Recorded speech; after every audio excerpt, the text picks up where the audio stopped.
El deseado de todas las gentes. Capítulo 43. Barreras quebrantadas. Este capítulo está basado en Mateo 15, versos 21 al 28, y Marcos 7, versos 24 al 36. Después de su encuentro con los fariseos, Jesús se retiró de Capernaum y, cruzando Galilea, se fue a la región montañosa de los confines de Fenicia. Mirando hacia el occidente, podía ver dispersas por la llanura que se extendía abajo las antiguas ciudades de Tiro y Sidón, con sus templos paganos, sus magníficos palacios y emporios de comercio, y los puertos llenos de embarcaciones cargadas. Más allá se encontraba la expansión azul del Mediterráneo, por el cual los mensajeros del Evangelio iban a llevar las buenas nuevas hasta los centros del gran imperio mundial. Pero el tiempo no había llegado todavía. La obra que le esperaba ahora consistía en preparar a sus discípulos para su misión. Al venir a esa región, esperaba encontrar el retraimiento que no había podido conseguir en Betsaida. Sin embargo, este no era su único propósito al hacer el viaje. He aquí, una mujer cananea, que había salido de aquellos términos, clamaba diciéndole: «Señor, hijo de David, ten misericordia de mí. Mi hija es malamente atormentada del demonio». Los habitantes de esta región pertenecían a la antigua raza cananea. Eran idólatras, despreciados y odiados por los judíos. A esta clase pertenecía la mujer que ahora había venido a Jesús. Era pagana y por lo tanto estaba excluida de las ventajas que los judíos disfrutaban diariamente. Había muchos judíos que vivían entre los fenicios, y las noticias de la obra de Cristo habían penetrado hasta esa región.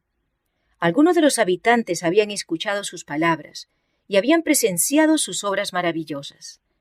Esta mujer había oído hablar del profeta, quien, según se decía, sanaba toda clase de enfermedades. Al oír hablar de su poder, la esperanza había nacido en su corazón. Inspirada por su amor maternal, resolvió presentarle el caso de su hija. Había resuelto llevar su aflicción a Jesús. Él debía sanar a su hija. Ella había buscado ayuda en los dioses paganos, pero no la había obtenido, y a veces se sentía tentada a pensar: ¿qué puede hacer por mí este maestro judío? Pero había llegado esta nueva: sana toda clase de enfermedades, sean pobres o ricos los que a él acudan por auxilio. Y decidió no perder su única esperanza. Cristo conocía la situación de esta mujer. Él sabía que ella anhelaba verle y se colocó en su camino. Ayudándola en su aflicción, él podía dar una representación viva de la lección que quería enseñar. Para esto había traído a sus discípulos. Deseaba que ellos viesen la ignorancia existente en las ciudades y aldeas cercanas a la tierra de Israel. El pueblo, al cual había sido dada toda oportunidad de comprender la verdad, no conocía las necesidades de aquellos que le rodeaban. No hacía ningún esfuerzo para ayudar a las almas que estaban en tinieblas.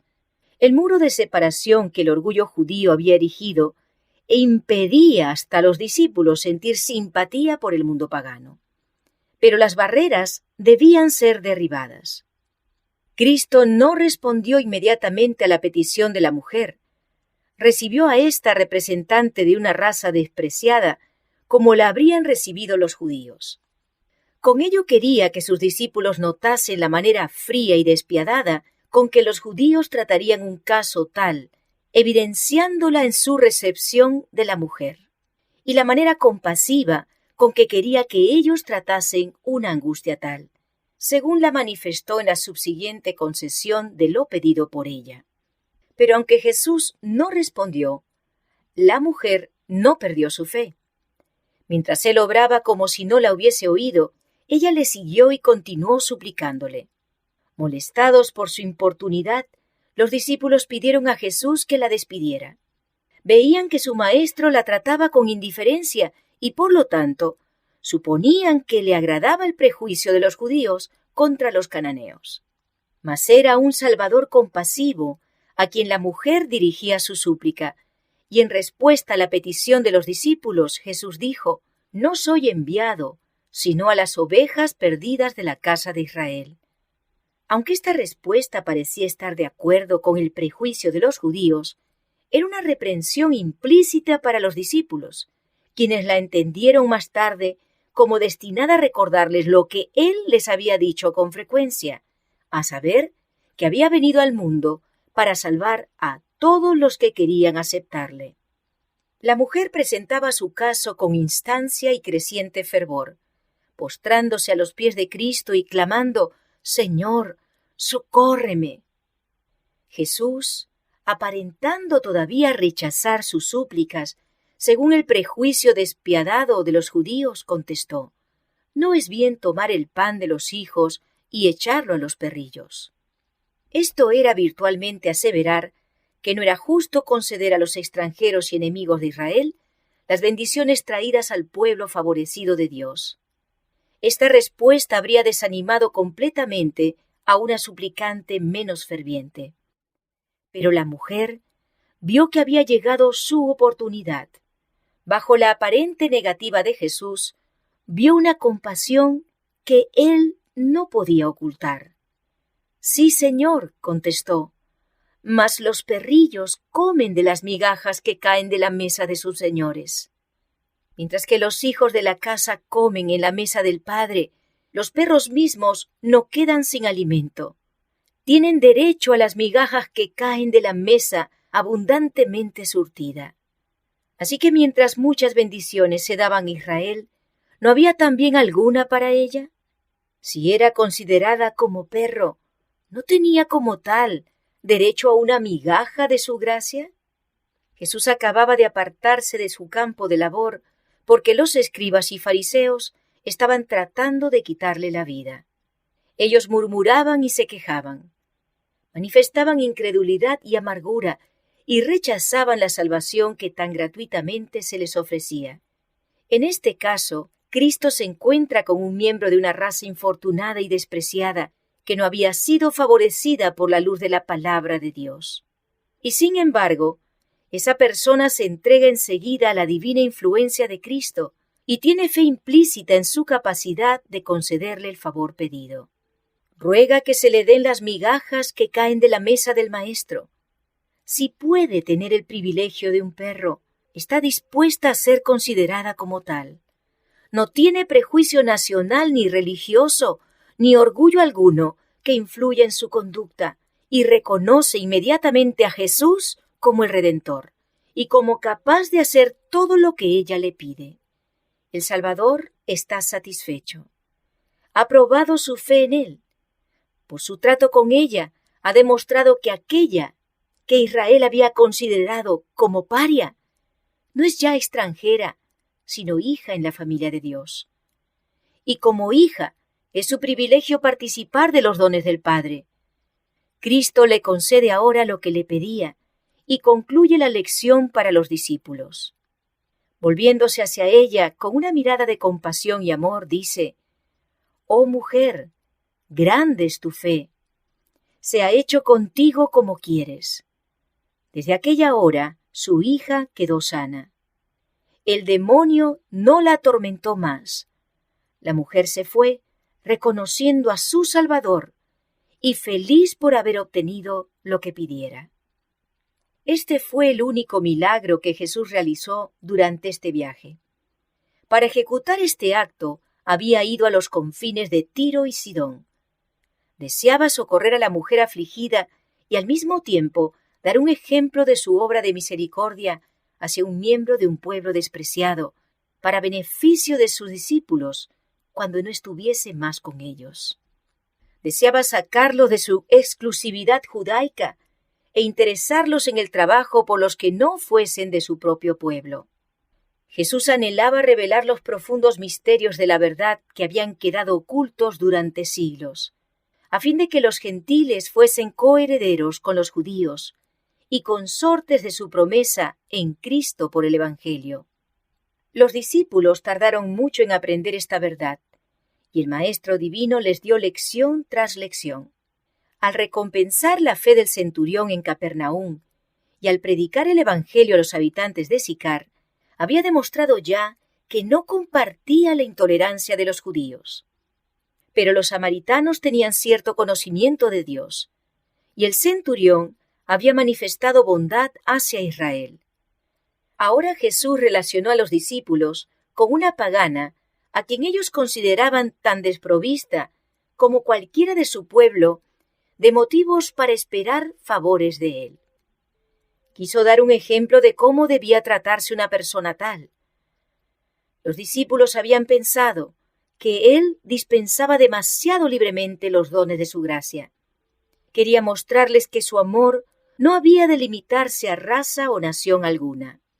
Cuando dijo, «No soy enviado, sino a las ovejas perdidas de la casa de Israel», dijo la verdad, y en su obra en favor de la mujer cananea cumplió su comisión.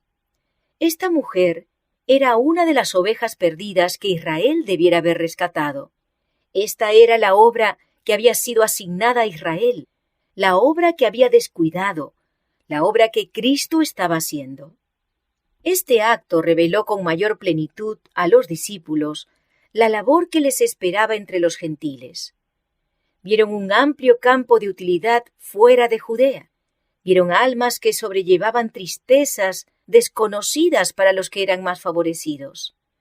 Entre aquellos a quienes se les había enseñado a despreciar, había almas que anhelaban la ayuda del gran médico y que tenían hambre por la luz de la verdad que había sido dada en tanta abundancia a los judíos. Después, cuando los judíos se apartaron con mayor insistencia de los discípulos, porque estos declaraban que Jesús era el Salvador del mundo, y cuando el muro de separación entre judíos y gentiles fue derribado por la muerte de Cristo, esta lección y otras similares que señalaban la obra de evangelización que debía hacerse sin restricción de costumbres o nacionalidad, ejercieron una influencia poderosa en los representantes de Cristo y dirigieron sus labores. La visita del Salvador a Fenicia y el milagro realizado allí tenían un propósito aún más amplio. Esta obra no fue hecha solamente para la mujer afligida, los discípulos de Cristo y los que recibieran sus labores, sino también para que creáis que Jesús es el Cristo, el Hijo de Dios, y para que creyendo tengáis vida en su nombre. Los mismos factores que separaban de Cristo a los hombres hace 1800 años están actuando hoy. El espíritu que levantó el muro de separación entre judíos y gentiles sigue obrando. El orgullo y el prejuicio han levantado fuertes murallas de separación entre diferentes clases de hombres. Cristo y su misión han sido mal representados y multitudes se sienten virtualmente apartadas del ministerio del Evangelio, pero no deben sentirse separadas de Cristo. No hay barreras que el hombre o Satanás puedan erigir y que la fe no pueda traspasar.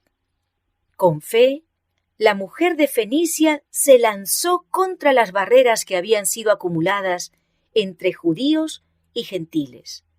A pesar del desaliento, sin prestar atención a las apariencias que podrían haberla inducido a dudar, confió en el amor del Salvador. Así es como Cristo desea que confiemos en Él. Las bendiciones de la salvación son para cada alma.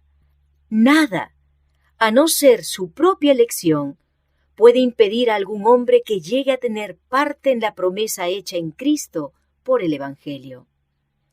Las castas son algo aborrecible para Dios. Él desconoce cuanto tenga ese carácter. A su vista, las almas de todos los hombres tienen igual valor. De una sangre ha hecho todo el linaje de los hombres, para que habitasen sobre toda la faz de la tierra, y les ha prefijado el orden de los tiempos y los términos de la habitación de ellos, para que buscasen a Dios, si en alguna manera, palpando, le hallen, aunque cierto no está lejos de cada uno de nosotros. Sin distinción de edad, jerarquía, nacionalidad o privilegio religioso, todos están invitados a venir a Él y vivir. Todo aquel que en Él creyere no será avergonzado, porque no hay diferencia, no hay judío ni griego, no hay siervo ni libre. El rico y el pobre se encontraron. A todos ellos hizo Jehová. El mismo que es Señor de todos, rico es para con todos los que le invocan, porque todo aquel que invocare el nombre del Señor será salvo.